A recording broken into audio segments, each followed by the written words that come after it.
Modern Nepal के founder राजा पृथ्वीनारायण शाह ने India और चाइना की तुलना दो चट्टानों से करते हुए कहा था कि नेपाल इन दो चट्टानों के बीच एक शकरकंद की तरह है।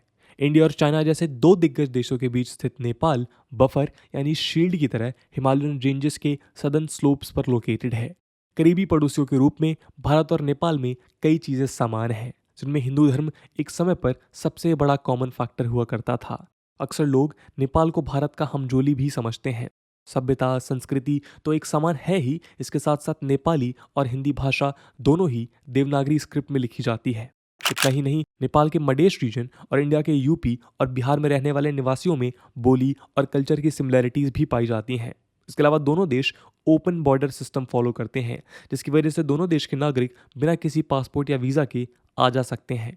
इनफैक्ट क्रॉस बॉर्डर मैरिजेस की वजह से दोनों देशों के रिश्ते को रोटी बेटी का रिश्ता भी कहा जाता है। नेपाल ने वैसे तो हमेशा इंडिया और चाइना के साथ एक जैसे रिलेशंस बनाए रखने का दावा किया है, लेकिन गौर से देखा जाए तो पिक्चर कुछ और नजर आती है।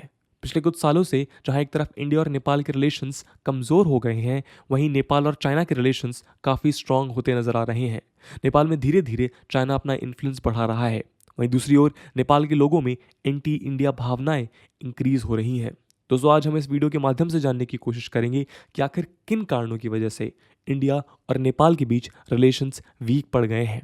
तो चलिए शुरू करते हैं आज का डिस्कशन। नमस्कार दोस्तों, मेरा नाम है आदर्श और स्वागत है आपका स्टडी आईक्यू में।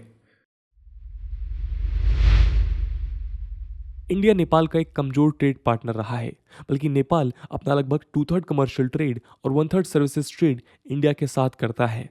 वहीं नेपाल की 1/3 फॉरेन डायरेक्ट इन्वेस्टमेंट यानी एफडीआई भी इंडिया से आती है।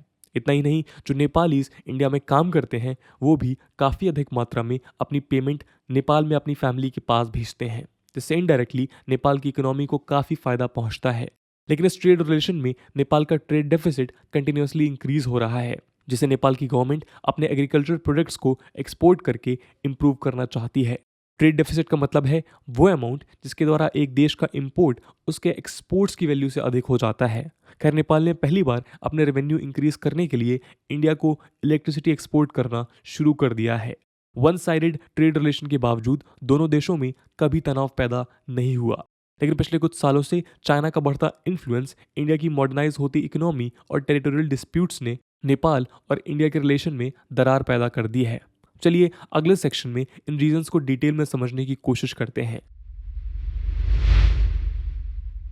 पहला कारण है नेपाल के इंटरनल अफेयर्स में चाइना की बढ़ती इन्वॉल्वमेंट। चाइना लाखों रुपए नेपाल की इकोनॉमी में इन्वेस्ट कर रहा है, इंफ्रास्ट्रक्चर बिल्ड कर रहा है, नई सड़कें बना रहा है और रूलिंग पार्टी से डायरेक्ट ओपन कम्युनिकेशन भी कर रहा है।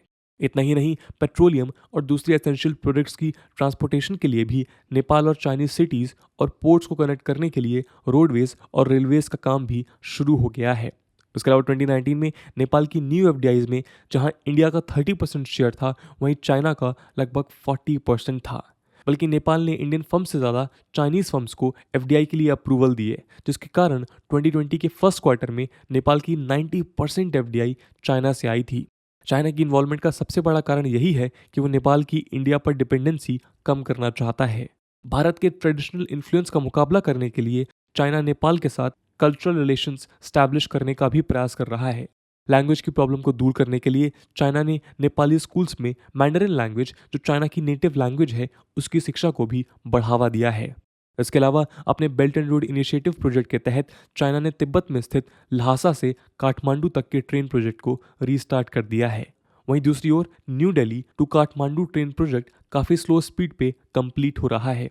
माना जा रहा है कि Lhasa to Kathmandu train project 2025 तक कंप्लीट हो जाएगा, जिसके बाद इस रेलवे लाइन को लुम्बिनी तक एक्सटेंड किया जा सकता है। गौर करने वाली बात यह है कि लुम्बिनी लॉर्ड बुद्धा का जन्म स्थान होने के साथ साथ इंडियन बॉर्डर के करीब भी है। इस कारण अगर इस प्रोजेक्ट को लुम्बिनी तक एक्सटेंड किया गया तो बॉर्डर डिस्प्यूट्स होने के चांसेस और बढ़ जाएंगे।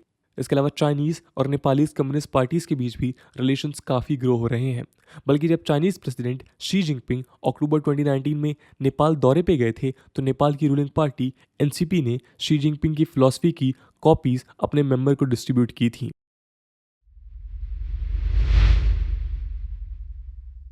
दोस्तों, इंडिया और नेपाल के बीच बढ़ती दूरी का अगला कारण है भारत की इकोनॉमी के न्यू रूल्स। जहां इंडिया नेपाल का मेजर ट्रेड पार्टनर था। तब दोनों कंट्रीज के हजारों लोग रोज अपने काम के सिलसिले में इजीली ओपन बॉर्डर क्रॉस करते थे और कैश का लेन देन बड़ी आसानी से कैरी आउट करते थे। यहाँ ये बताना ज़रूरी हो जाता है कि ये लेन देन अक्सर इनफॉर्मल लेवल पर कजन्स के बीच या फैमिली रेफरेंसेस के थ्रू होता था। इसलिए जब इंडियन गवर्नमेंट ने demonetisation policy, goods and services tax act जैसे चेंजेस इंट्रोड्यूस किए और इंडियन इकोनॉमी को और फॉर्मलाइज किया, तो इस इनफॉर्मल ट्रांजैक्शन पर काफ़ी असर पड़ा। अब किसी भी प्रोजेक्ट्स की क्रॉस बॉर्डर मूवमेंट के लिए कॉन्ट्रैक्ट साइन करने पड़ते हैं और कॉम्प्लेक्स डॉक्यूमेंट्स की ज़रूरत पड़ती है। इस कारण नेपाल के काफ़ी स्मॉल और मीडियम बिजनेसेस के लिए इंडिया के मुकाबले चाइना से ट्रेड करना ज़्यादा आसान हो गया है। अगला कारण है नेपाल और भारत के बीच ओपन बॉर्डर का कोविड महामारी के कारण बंद हो जाना। दोस्तों, आपको बताते चलें कि ओपन बॉर्डर असल में एक यूनिक अरेंजमेंट होता है जिसके थ्रू लोग एक देश से दूसरे देश बिना किसी रोक टोक के आ जा सकते हैं। लोगों को पासपोर्ट या वीज़ा की कोई ज़रूरत नहीं पड़ती। लेकिन कोविड-19 महामारी के बाद अपने सिटीजन्स की सुरक्षा के लिए नेपाल ने इंडिया और चाइना के साथ अपनी इंटरनेशनल बाउंड्रीज बंद कर दी। बॉर्डर्स बंद होने के कारण हजारों लाखों लोगों को परेशानियों का सामना करना पड़ा, जबकि इंडिया और नेपाल ने धीरे धीरे अब अपने बॉर्डर्स ओपन करना शुरू कर दिए हैं। हालांकि हालात पहले की तरह नॉर्मल नहीं हो पाए हैं।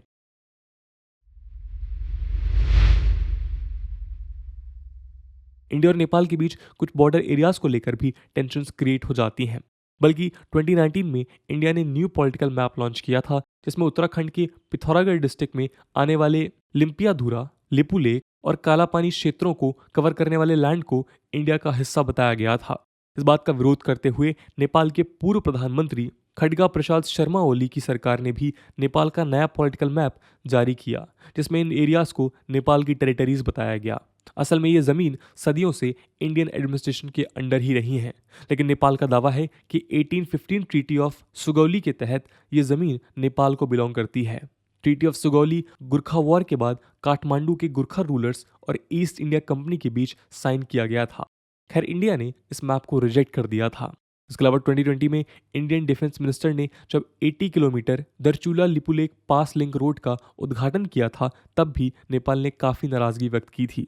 फिलहाल नेपाल के current prime minister Sher Bahadur Deuba इस इशू को लेकर कोई टिप्पणी नहीं करते, लेकिन बॉर्डर डिस्प्यूट का तनाव दोनों देशों पर तलवार की तरह लटका रहता है।